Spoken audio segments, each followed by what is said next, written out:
Uyanibingelela bazalwane egameni leNkosi Jesu. Usho kahle umfundisi uthi akadla sihlanga ngale ndlela.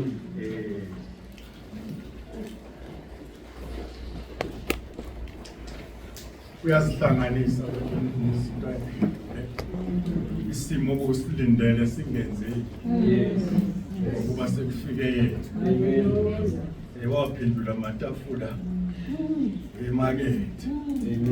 Abantu bajwayele ukuthi senza kanje, kanti ngalelo langa ngokuyiprogram kaNkosi uJesu engaphezu kwamaplani wabo bonke. Maye nathi bazalwane asimukeleni isimo namaplani kaNkulunkulu. Khona uNkulunkulu afunako phakathi kwethu. uNkulunkulu has reached out this morning. Ufikele uqobo lwakhe. Asimdedeleni ke enze kuyisifiso sakhe sizinikele thina. Bazalwana kukho okuningi engiphathele khona esijwayele ukwenza. Sijwayele ngekwezwi ukuthi siyalifunda. Kodwa uma lifika izwi lisitshela ekufanele sikwenze, sinakho ukuthi kwesinye isikhathi sisho nje singezi. Bese mhlasela ke bese uya-attack uNkulunkulu. Ukuthi makwenzeke eyakhe intando. Haleluya. Manje sazofunda izwi esijwayele nesilazi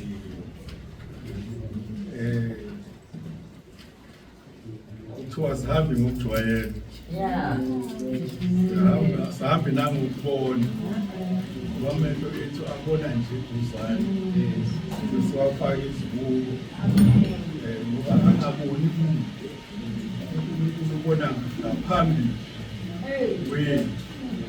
Ngakho kufanele sithobeke senze kuyintando yakhe.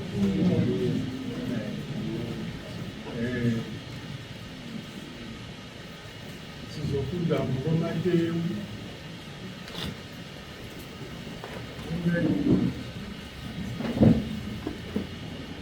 chapter 6.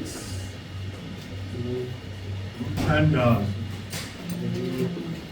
Yakhumbula bazalwane. Kune-diagram engibhine ngayo la. Ithe phezulu save. Yes.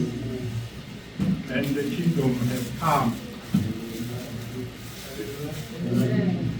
Uma umbuso kaNkulunkulu usufikile, kunezinto ezenzekayo empilweni yomuntu. Ukuthi when the kingdom has come, amanye amagama umbuso mase ufike kuwe kufanele wenze izinto.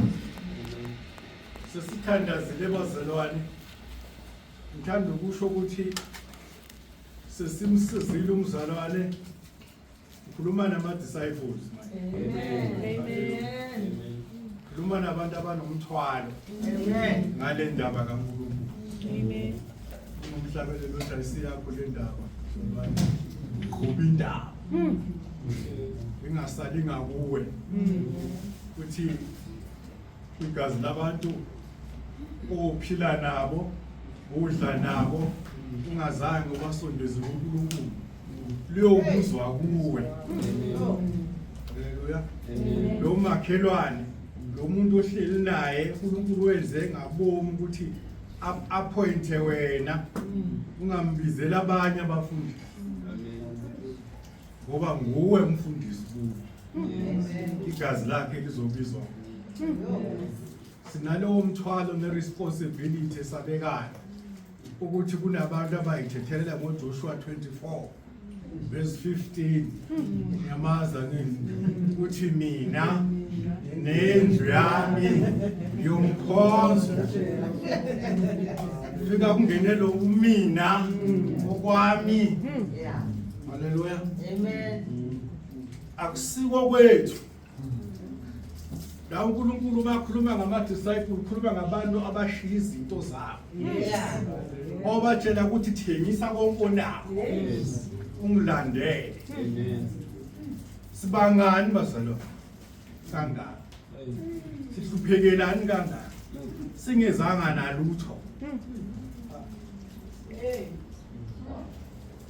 Uthi umuntu umzalwane angilele yazi ngimlale kahle umusho mhlawumbe manje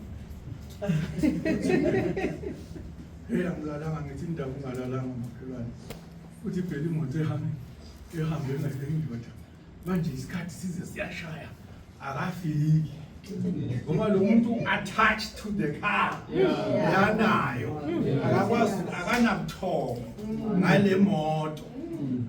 Haleluya. Imoto into ehambayo. Oh, uyabona ukuthi emhlabeni sibambe izinto esingeke sambe nazo.